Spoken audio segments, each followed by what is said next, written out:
Ang talisay na puno. Sa buhay ng isang tao, may mga bagay na hindi inaakala. Makikilalang hindi naman sinasadya. Mayroon ring sa iyo ay aapi at gagawin kang kaawa-awa at mga elementong sa iyo matutuwa. Napakahiwaga talaga ng buhay. Ang kahapong iyong kaibigan ay siyang iyong magiging marahas na kaaway. At sa hindi sinasadyang pagkakataon, walang magagawa ang isang tulad mo kundi tanggapin ang lahat ng iyon. Sapagkat gawin mo man ang lahat, ikaw ay hindi magiging sapat sa mga taong nag-iisip na ikaw ay mas nakakaangat at hindi ka pipiliin ng mga taong alam na hindi ka nila magiging alipin. Sa iyo ay may tatanggap yaong tunay at dalisay. Tulad ng mga letra na naging salita at naging wika, dahilan kung bakit may naisatitik na panitikan na naging salamin sa kasalukuyan. Napilit mang ikinukubli, pero may mga puso pa ring nais itong maipagmalaki. Dahil ang mundo ay gugulatin ka, akala mong wala kang kwenta, ngunit sa tunay ay kamahal-mahal ka pala. At iyong maiisip na nabuhay ka hindi para sa sarili lang, kundi pati sa iba. Hindi man pare-pareho ang pagtanggap nila sa iyong tunay na pagkatao, mahalagang makita mo ang sariling halagang nasa sa iyo.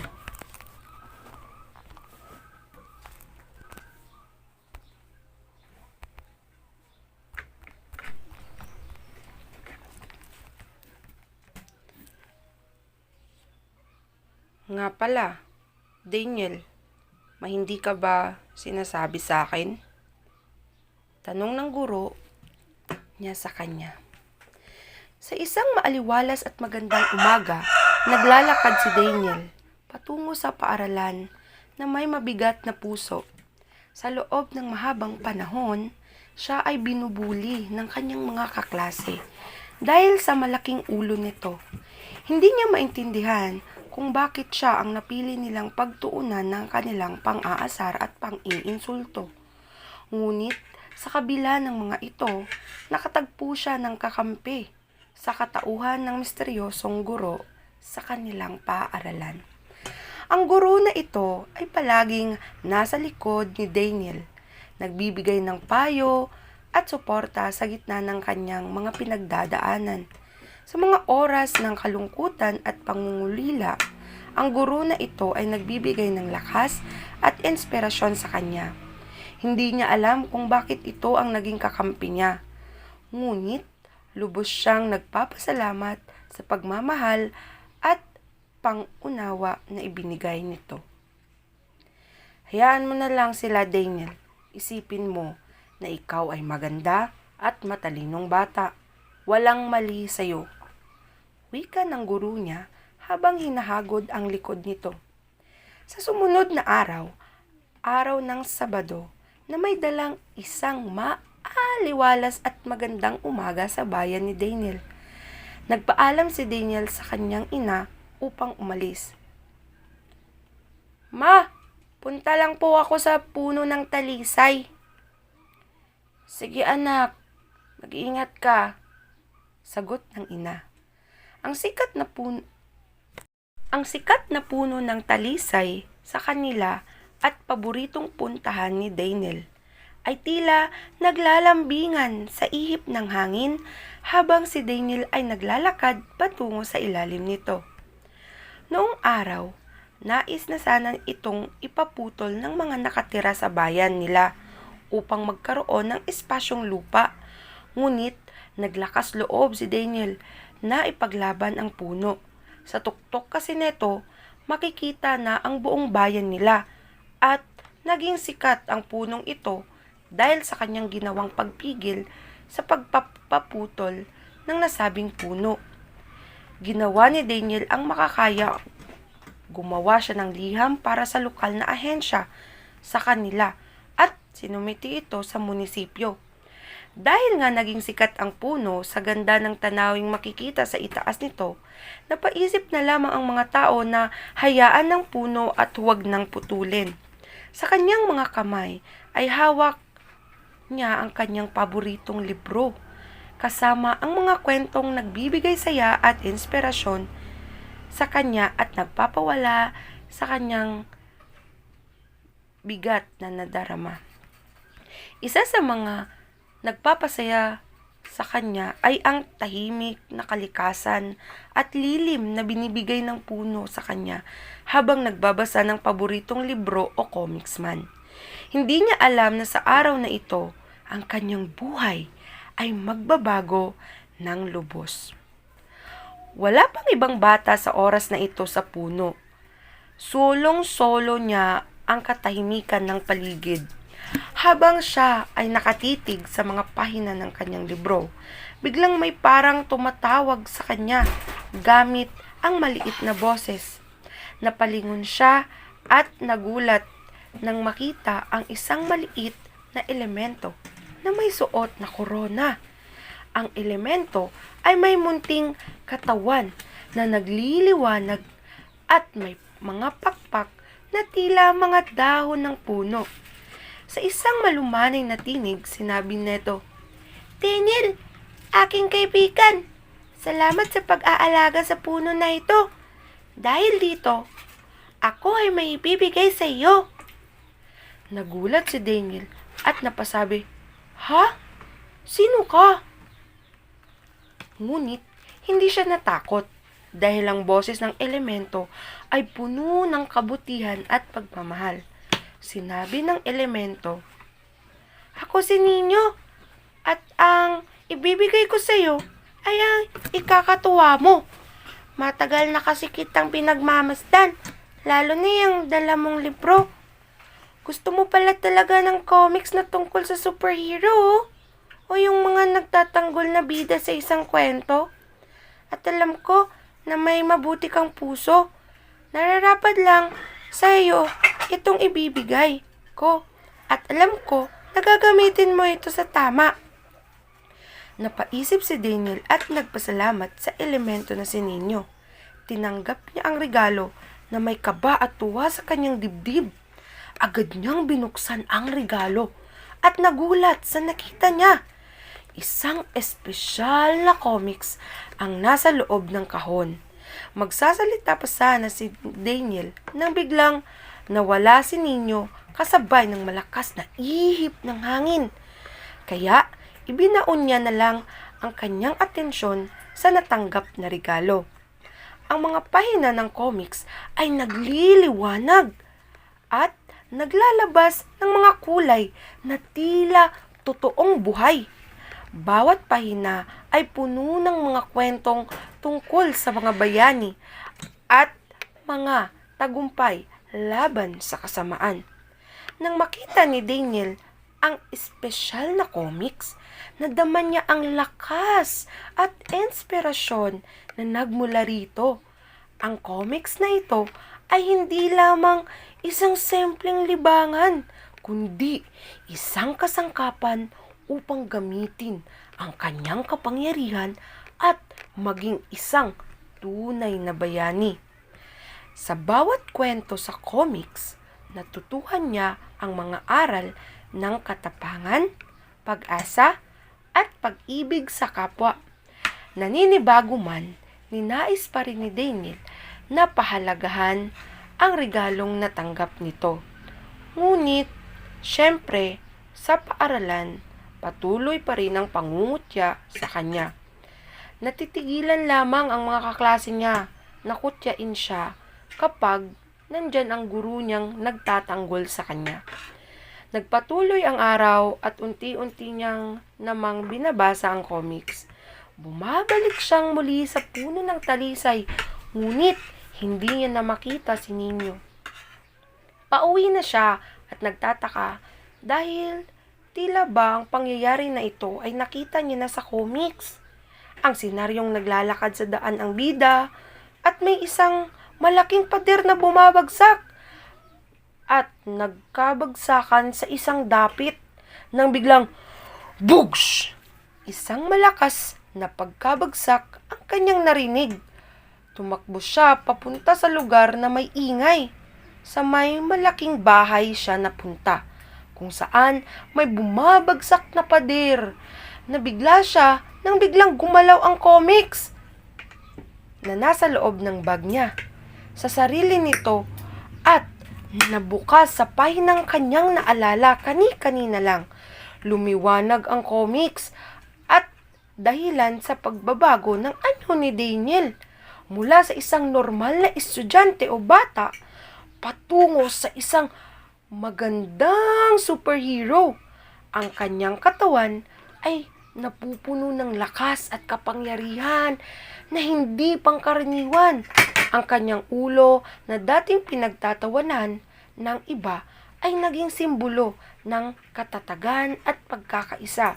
May halong pagkabiglaman pero bigla agad siyang kumilos. Si Daniel, gamit ang kanyang biag lakas na kapangyarihan, taglay ay itinulak ang bato at niligtas ang mga tao sa panganib. Ang biag lakas na kapangyarihan ni Daniel ay lumalabas sa kanya kapag siya ay nag-iisip ng pagkakaisa at pagtulong sa iba. Ang kanyang kapangyarihang ito ay nagbibigay sa kanya ng lakas at bilis. Pagkatapos niyang mailigtas ang mga tao, ay bigla siyang umalis. Naisip niya kasing mas mabuti na hindi dapat malaman ng mga tao ang kanyang tunay na pagkatao. Kinabahan siya nung una dahil sa isip niya, paano na siya makakauwi kung ganun ang ayos niya? Isang babaeng balingkinitan ang katawan, may suot na maskara, sa kaliwang mata, buhok na kay lago at kay ganda. 'Di ba? Bidang superhero talaga ang dating niya. Nako, paano na ako makakauwi nito? Wika niya sa sarili, nang biglang parang may bumulong sa kanya. Daniel, sabihin mo lang ang salitang amazing. Babalik ka na niyan sa sariling anyo. At salita pang naman ang iyong sasambitin kung nais mo namang mailigtas at maging superhero na anyo. Ninyo, ikaw ba yan? Tanong ni Daniel. Pero hindi na ito nasagot ng tinig. Lumipas ang araw at napagtanto ni Daniel na kapag siya naman ay nag-iisip ng pag-asa at determinasyon, ang kanyang kapangyarihan ay nagbibigay sa kanya ng abilidad na lumipad at lumampas sa mga limitasyon ng karaniwang tao. Sa isang pagkakataon, may isang bata na nalulunod sa malalim na ilog. Si Daniel, gamit ang kanyang abilidad na tinatawag na sarilipad, ay lumipad patungo sa bata at nagamit ang kanyang kapangyarihan upang iligtas ito. Isang araw, naglalakad ang kanyang guro malapit sa sulok na hindi pinupuntahan ng halos lahat ng tao sa paaralan. At sa hindi sinasadyang pagkakataon, habang si Daniel ay nagbabalik sa kanyang normal na anyo matapos gamitin ang kanyang kapangyarihan, biglang nasilayan lahat ng kanyang guro ang pangyayari. Nagkunwaring walang alam ang guro at nagpanggap na hindi ito nalaman. Ngunit sa likod ng pagpapanggap na ito, mayroong inggit at sakit na pala sa puso na namumutawi sa kanyang guro. May galit na naramdaman ang guro dahil hindi nasabi ni Daniel ang kanyang kapangyarihan. Nagplano siya ng paraan upang hindi magampanan ni Daniel ng maayos ang pagiging superhero nito.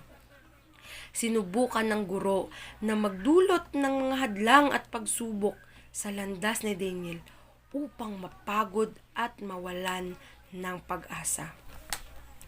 Sa paaralan, may isang malaking proyekto na inatas na kailangang isagawa ng mga estudyante. Ang proyektong ito ay may malaking bahagi sa pinal na grado ng mga estudyante at mahalagang oportunidad upang maipakita ang kanilang kahusayan at katalinuhan. Ang bawat estudyante ay ayaw na makasama si Daniel dahil hindi pa rin nawala ang pang-aapi sa kanya ng mga iba niyang kaklase. Sa kabilang dako, tulad ng dati, ipinapakita pa rin ng kanyang guro na ipinagtatanggol niya sa ibang kaklase si Daniel na kanilang ugaling pagtawas sa ulo neto. Kaya, kahit masama sa kanilang kalooban, isinali na si Daniel na kanyang mga kaklase. Ang hindi nila alam, may ginawang sabotahe ang guro na hindi nila nais. Sa mismong araw ng laban, biglang nagkaroon ng aberya sa sistema. Ang aberya na ito ay kagagawan ng guro upang mapahiya sila Daniel. Nagkaroon ng mga teknikal na problema na hindi maipatugtog ang kanilang gamit na musika. Sa halip na ayusin ang problema at maghanap ng solusyon, sinimulan ng guro na nagbigay ng pinal na proyekto ang laban nang walang anumang pagsasaayos o pagsasabi sa mga estudyante. Nagulat at nadismaya ang mga estudyante. Kaya naman, pagkatapos ng kanilang nagawa na proyekto, sinisi ng lahat ng kanyang kaklase si Daniel. Kasalanan ito ng malas sa grupo natin. Hindi tuloy gumana ang tugtog natin. Wika ng isa niyang kaklase. Mas lalo tuloy na inapi at sinaktan si Daniel ng kanyang mga kaklase. Sa susunod kasi, pabayaan na natin yan. Magiging mababa na tuloy nito ang ating grado. Sabi ng isa niya pang mataray na kaklase, sabay bangga sa kanyang balikat. Nakita ito lahat ng guro niya. Natuwa ito sa nangyari. Ang nais ng guro ay mawalan siya ng kumpiyansa sa kanyang sarili at hindi na magamit ang kanyang kapangyarihan. Ayos lang yan, Daniel, sabi ng guro niya habang umiiyak si Daniel. Ngunit may tuwa na sa loob niya sa lahat ng nangyayari. Sa kabila ng pagpapakita ng suporta at pagtatanggol niya kay Daniel sa harap ng ibang estudyante, ginamit ng guro ang kanyang impluwensya at kapangyarihan upang ilantad si Daniel sa mga sitwasyon na magdudulot ng kahihiyan at pagkawala ng kumpiyansa sa sarili. Una, sa mga pagpapasya ng guro sa loob ng paaralan, sinisigurado niyang hindi makakakuha ng malaking bahagi o pagkilala si Daniel. Halimbawa, sa pag-organisa ng mga gawain at proyekto, hindi pinapansin ng ibang guro ang kontribusyon ni Daniel dahil sa mga naipagkalat nito sa mga kasamahang guro at mas pinapabura ng ibang estudyante kaysa sa kanya. Ito ay nagdulot ng patuloy na pagkawala ng kumpiyansa at pagkamuhi sa sarili ni Daniel. Dumating sa punto na parang ayaw niya nang gamitin ang kanyang kapangyarihan dahil sa pagbaba ng tingin niya sa kanyang sarili. Sa mga markahan at ebaluasyon, pinalalabas ng guro na walang kakayahan o potensyal si Daniel. Maaari niyang isuhestyon sa iba niyang kasamahan na pababaan ang marka ni Daniel sa mga proyekto at pagsusulit kahit na ang performance niya ay sapat naman. Ito ay nagdulot ng patuloy na pagkawala ng kumpiyansa at pag-asa ni Daniel sa sarili at sa kanyang mga kakayahan. Ang masama pa, walang kapuwang-puwang si Daniel na ang mas lalong nagpapahirap sa kanya ay ang taong patuloy pa rin niyang pinagkakatiwalaan. Umiiyak si Daniel sa isang classroom na walang ibang tao. Nang biglang pumasok ang guro at sinabing, "Daniel, dapat kasi mag-focus ka sa iyong mga proyekto at gawain sa paaralan. Kaya bumababa ang grado mo. Ano-ano kasing iniisip at ginagawa mo? Ma'am, nag-aaral naman po ako ng mabuti. Kaya lang, kahit anong gawin ko, para bang wala nang tama. Hinagod lang naman ng guro ang kanyang likod, habang patagong nakangiti. Salamat, ma'am, at palagi kang nandyan. Nagkaraan ng ilang araw sa paaralan, habang si Daniel ay inaapi ng kanyang mga kaklase. Biglang may nangyaring hindi inaasahang pangyayari. Ang guro niya ay biglang dumating, ngunit sa halip na tulungan si Daniel, ang guro ay nagkunwaring walang alam at kunwaring walang nakita, lalo na ang mga pang-aapi na nangyayari. Isa ngang tagapagligtas ni Daniel, pero sino naman ang totoong magliligtas sa kanya? Kaya biglang naisip niya na ibunyag na ang katotohanang siya ang tumutulong sa mga nangangailangan sa kanilang bayan upang itigil na ang pananakit sa kanya. Subalit, ayaw niya namang mahalin daw siya bilang isang superhero. Nais niya sanang makita ng ibang tao na may isang taong pwedeng maging kaibigan ng lahat, na ang nais lang din ay magsumikap sa pangarap. Mag-isa sa puno ng talisay at nagbabasa na naman ng comics na galing kay Nino si Daniel, pampawala ng bigat sa kalooban dahil sa mga pangyayari sa kanya sa paaralan. Dahil ito lang din naman ang kanyang pampalipas oras, at sa punong talisay lang naman ang para sa kanya ay nakakaintindi.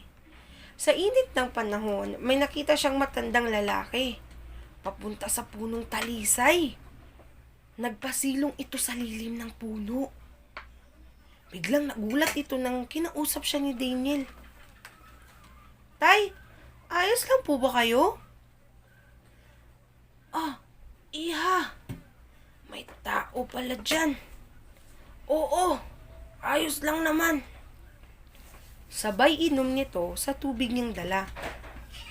Saan po papunta niyo, tay? Hinahanap ko yung sinasabi nilang nagpapagaling ng may sakit na manggagamot.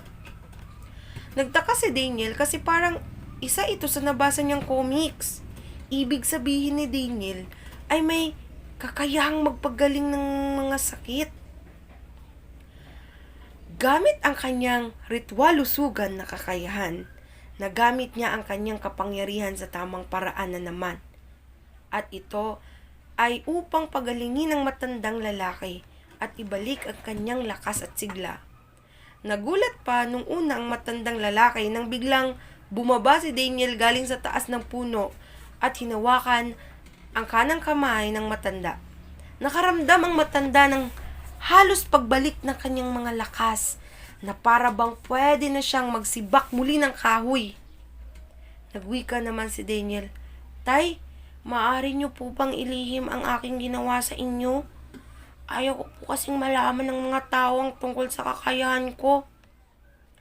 Naku, Iha, maraming salamat sa iyo. At hindi ko sasabihin ito sa iba bilang kabayaran sa ginawa mo. Ngunit, patuloy mo pa sanang gamitin ito sa kabutihan. Sa muli, maraming salamat. Magpapaalam na ako. Sige po, Tay. Salamat din po sa inyong pag-intindi. Mag-ingat po kayo sa inyong paglalakbay pabalik sa inyong bayan. Sa nagawa niyang ito, mas lalo siyang nasiyahan. Unti-unti na rin bumalik ang kumpiyansa niya sa kanyang sarili. Nang matapos ang kanyang pakikipag-usap sa matandang lalaki at nakita ang epekto ng kanyang kakayahan sa kanyang kapwa, naglakad si Daniel patungo sa kanilang bahay. Sa puno ng kasiyahan at saya sa kanyang puso, sa bawat takbang ng kanyang ginagawa, tila ba mas lalo pang lumakas ang kanyang determinasyon na gamitin ang kanyang kapangyarihan sa tamang paraan at para sa kabutihan ng iba. Pagdating niya sa kanilang tahanan, naroon ang kanyang ina na nag-aabang sa kanya. Kitang-kita niya sa mga mata ng kanyang ina ang pag-aalala at pagmamahal. Hindi niya maiwasang mag-isip kung dapat bang sabihin sa kanyang ina ang tungkol sa kanyang natuklasang kakayahan. Ngunit sa kabilang banda, alam niya rin na mahalaga ang kanyang pangako na panatilihing lihim ang kanyang pagiging tagapagligtas. Habang kumakain sila ng hapunan, napansin niya ang pagkaingat ng kanyang ina sa kanya. "Anak, kamusta ang araw mo sa paaralan? Tinutukso ka pa rin ba ng mga kaklase mo?" Tanong ng kanyang ina na puno ng pagmamalasakit. "Ma, medyo may mga problema sa paaralan, pero okay lang. Kumain ka na po," sagot ni Daniel. Nagpapakita ng pag-iwas na pag-usapan ang mga nangyari sa kanya. Ngunit sa kabila ng kanyang pilit na pagtatago ng mga nangyayari, hindi niya napigilan ang sarili na ibahagi sa kanyang ina ang kanyang natuklasan tungkol sa kanyang kapangyarihan. "Ma, may naisip akong sabihin sa'yo." Simula niyang habang kinakabahan. "Anak, ano yun?" Tanong ng kanyang ina na puno ng pag-aalala. "Ma, opo, patuloy pa rin po ang kanilang pagtutukso sa akin sa paaralan. Pero, hayaan na po natin sila, ma. Alam kong matatapos din po yan. Nga pala, ma, mas may mahalaga akong sasabihin. Mayroon po akong kakayahan na hindi ko alam kung saan galing. Ang kapangyarihan na ito ay tumutulong sa akin na magpagaling ng mga may sakit, magligtas ng mga tao, at maging matulungin pa sa bayan natin." Pagbabahagi ni Daniel sa kanyang ina. Sa gulat, ay nabitawan ng ina ang kutsara habang kinakain ito. Talaga anak? Paano mo natuklasan yan?" Tanong ng kanyang ina at tila ba nababalisa sa narinig. Pinagtapat ni Daniel sa kanyang ina ang lahat ng mga pangyayari mula sa araw na nakilala niya si Nino, ang munting elemento sa puno ng talisay, hanggang sa kanyang natuklasang kakayahan na magpagaling ng mga may sakit. "Ma, ayaw ko po sanang sabihin sa ibang tungkol dito. Gusto ko lang po sana na alam nyo at sana'y maintindihan ninyo." Paliwanag ni Daniel, puno ng pangamba sa kanyang dibdib. Nakikinig ang kanyang ina ng buong atensyon habang iniisa-isa ni Daniel ang mga nangyari. "Anak, alam mo bang isa kang biyaya sa amin? Hindi lang dahil sa iyong kakayahan, kundi dahil sa kung sino ka bilang tao.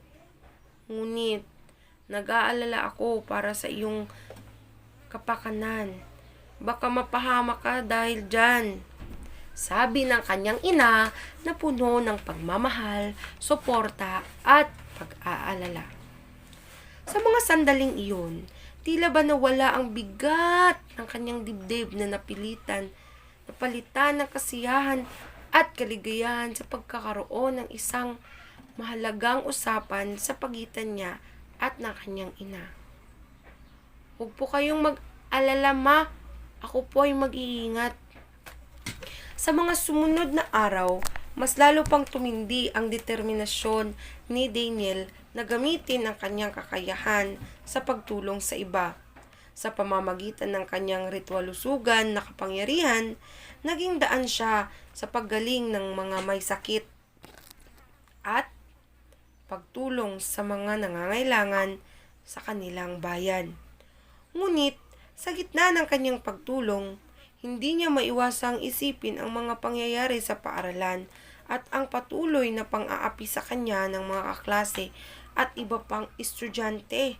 Dahil sa ulo nito, naisip niya nga minsan na huwag nang bumalik sa normal na anyo at kontento na siya bilang tagapagligtas. Dahil sa ganitong katauhan, siya ay minamahal at maraming humahanga sa kanyang kagandahan. Sa kabilang banda, bumalik pa rin siya sa pagnanais talaga na mahalin siya ng iba bilang kung sino siyang talaga. Patuloy rin ang kanyang guro na kunwaring may pakialam sa kanya. Pero ang totoo, gusto niya nang mawala ang kapangyarihan ni Daniel dahil may tinatago din itong sekreto. Ngunit hindi ito nagtatagumpay sa mga pinanggagawang plano dahil sa bawat pagtulong ni Daniel sa iba, unti-unti ring bumabalik ang tiwala at kumpiyansa niya sa sarili. Sa tulong ng kanyang ina at sa mga taong nagmamahal sa kanya, natutunan niyang tanggapin at pahalagahan ang kanyang sarili. Kahit na may mga taong nagtutulak sa kanya pababa o humihila sa kanya pababa.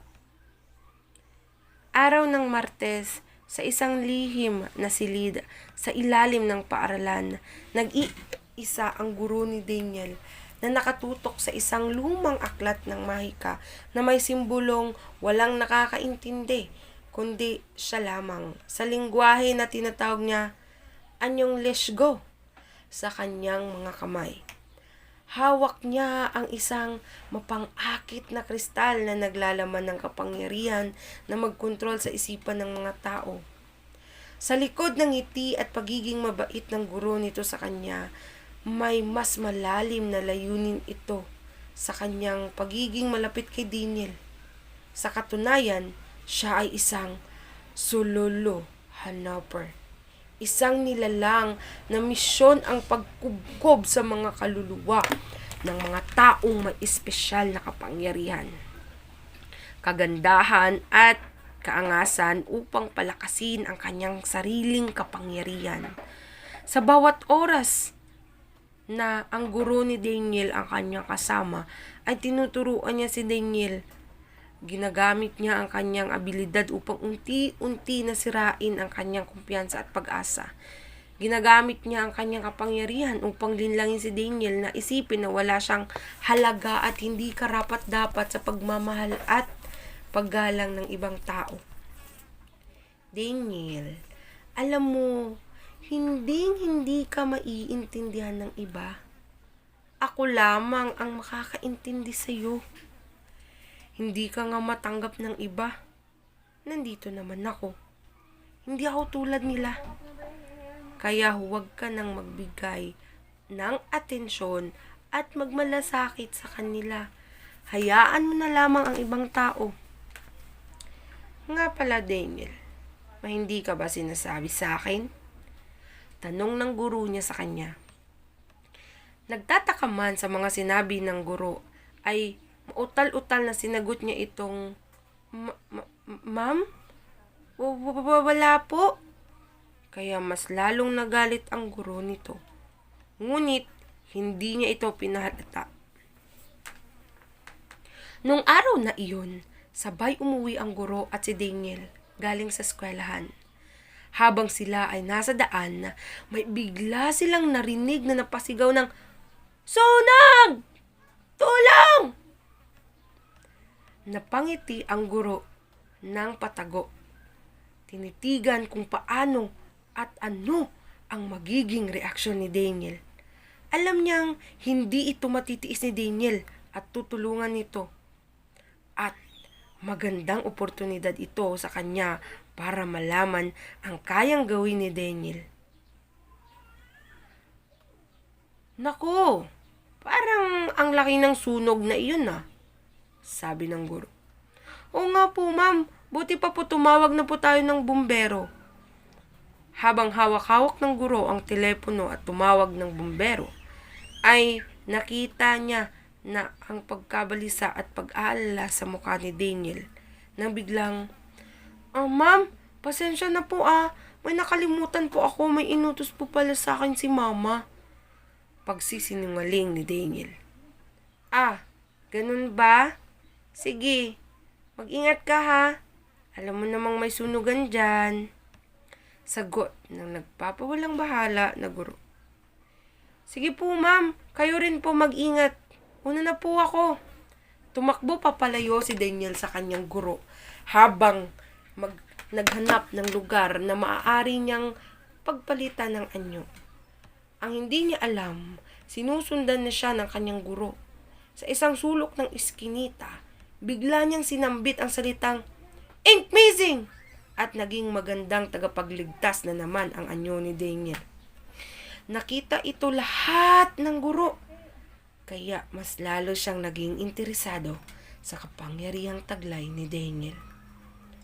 Lumipad na si Daniel kaya ang guro ay nagtungo na rin sa may pinangyarihan ng sunog. Gaya ng nabasa ni Daniel sa comics na may kabayanihan, upang makuha niya ang ibalonmento kung tawagin, ay dapat maging buo lamang ang kanyang kalooban na magtiwala sa kanyang sarili. Ang kapangyarihang ito ay nagbibigay kay Daniel ng pag-asa sa mga elemento tulad ng nagbibigay kay Daniel ng kontrol sa mga elemento tulad ng apoy, hangin, tubig at lupa. Pagdating niya sa mga may sunog na parte,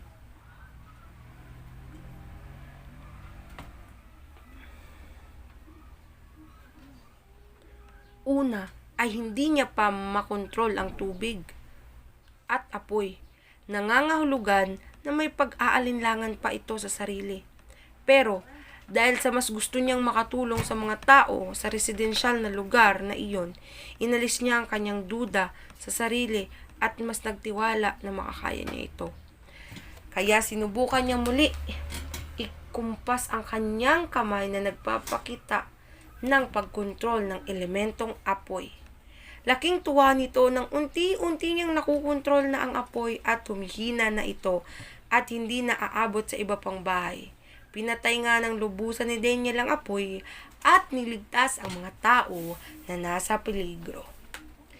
Nagsigawan ng mga tao at pinasalamatan siya nila at biglang dumating na naman ang mga bumbero at ipinaubayan niya na rito ang iba pang gawain. Lumipad na siya at gaya ng dati, hindi siya nagpakilala kung sino siya. Lingid sa kaalaman niya na nalaman lahat ng guro ang nangyari sa kanya.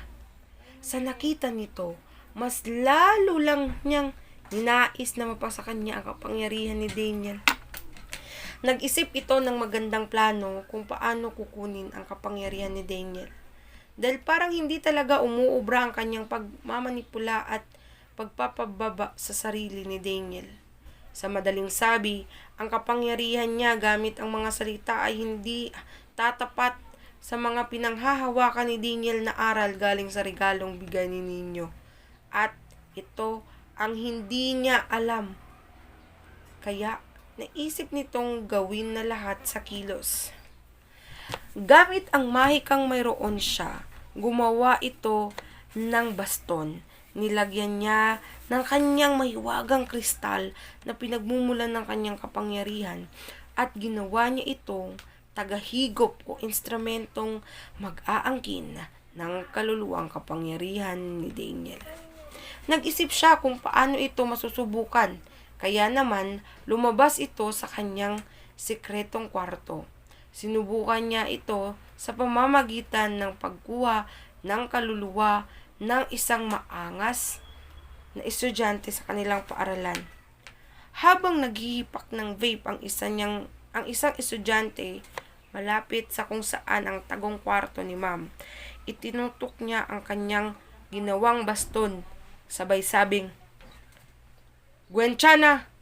Nakita niyang unti-unting pumapasok sa kristal ang enerhiyang galing sa estudyante.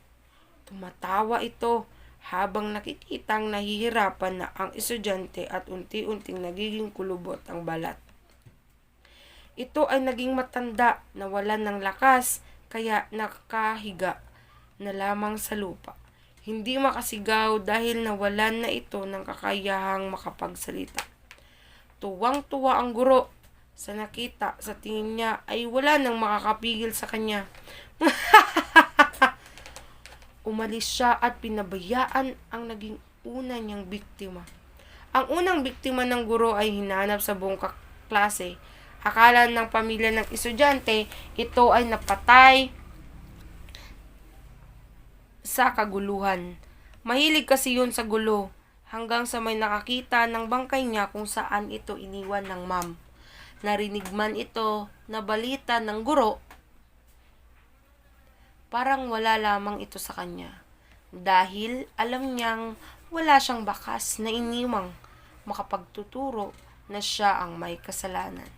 Nagkukunwaring parang wala talagang kaalam-alam. Dahil sa insidente, naalarma ang halos lahat ng magulang sa paaralan. Nagpatawag ng pagpupulong ang punong guro ng paaralan nila, Daniel. Wala ho dapat kayong ipag-alala. Ayon sa kapulisan na nag-imbestiga, dahil daw iyon sa mga kaaway ng biktima. Pagpapaliwanag ng punong guro. Habang nagpapatuloy ang pagpupulong, abala naman si Daniel sa kakaisip kung ano talaga ang nangyari sa biktima. Nang biglang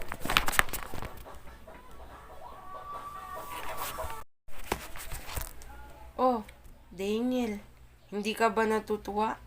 Namatay ang isa sa mga tumutokso sa'yo." Bumulong ng guro. Bulong ng guro nito sa kanya. Nangilabot si Daniel sa narinig. Nagtaka siya kung bakit naging ganun ang guro niya. "Ano ka ba, Daniel? Huwag mo namang seryosohin sinasabi ko. Siyempre, kawawa naman siya. Sino kaya gumawa niyan sa kanya?" Kahit may nararamdamang kakaiba, pinilit pa rin ni Daniel na huminahon, sabay sabing, Oo nga po, ma'am. Tsaka kahit naman po tinutukso niya ako, wala pa rin pong karapatan ng iba na pumatay ng ibang tao. Wala pa rin pong karapatan ng iba na pumatay ng ibang buhay na tao." Tumango na lamang ang guro at nagpakita na naman ng hindi tunay na ekspresyon sa muka. Gaya ng kunwaring siya ay nag-aalala, pero ang totoo ay wala naman talaga. Makalipas ang ilang araw, mayroon na namang biktima ang guro. Gamit ang kanyang baston, kinuha niya naman ang kagandahan ng mag-aaral sa eskwelahan. Ang nasabing mag-aaral ay isa rin sa mga nangungutya kay Daniel. "Daniel, makapag-aral ka na siguro ng maayos neto. Halos nawala na ang nang-aapi sa iyo, sabi ng guro kay Daniel. Isang umaga habang inaanunsyo ang nangyari, bigla namang natakot si Daniel sa sinabi nito. "Ano itong mga sinasabi ni ma'am?" Bulong niya sa sarili. "Ma'am, ano po?" tanong niya, may halong pagtataka. "Eto naman, kawawa naman siya. Yun ang ibig kong sabihin." Pagkukunwari ng kanyang guro. Oo nga po, ma'am." Sagot ni Daniel na may halong pag-aalinlangan na sa guro nito.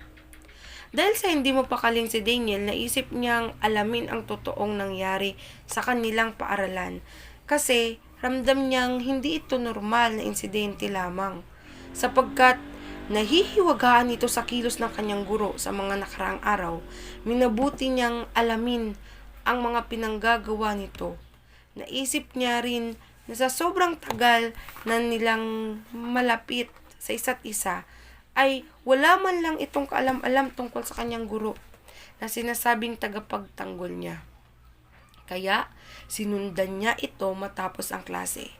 Habang patuloy siya sa pagsunod nito, mas lalong lumakas ang kutob niya na may kinalaman ang guro na ito sa mga pangyayari.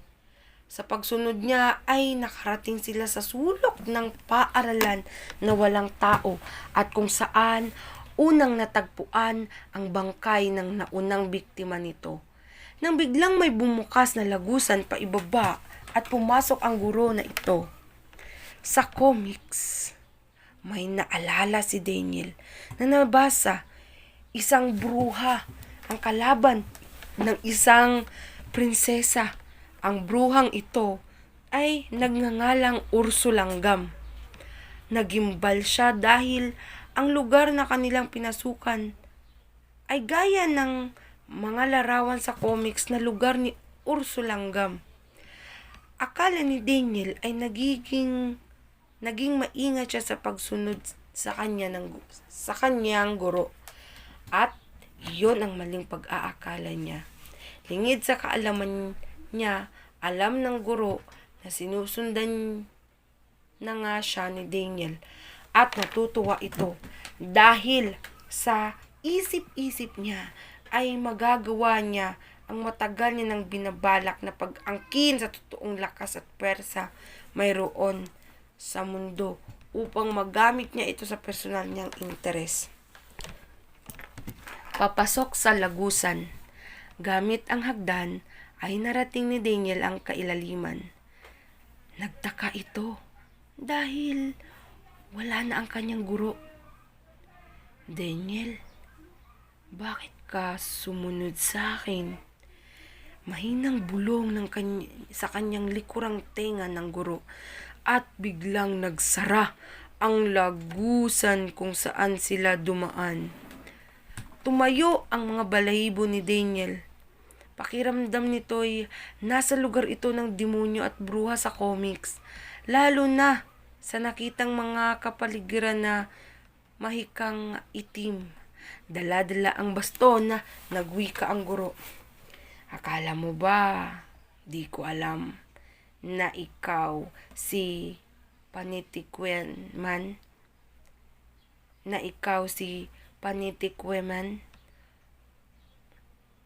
Oo, tama iyan.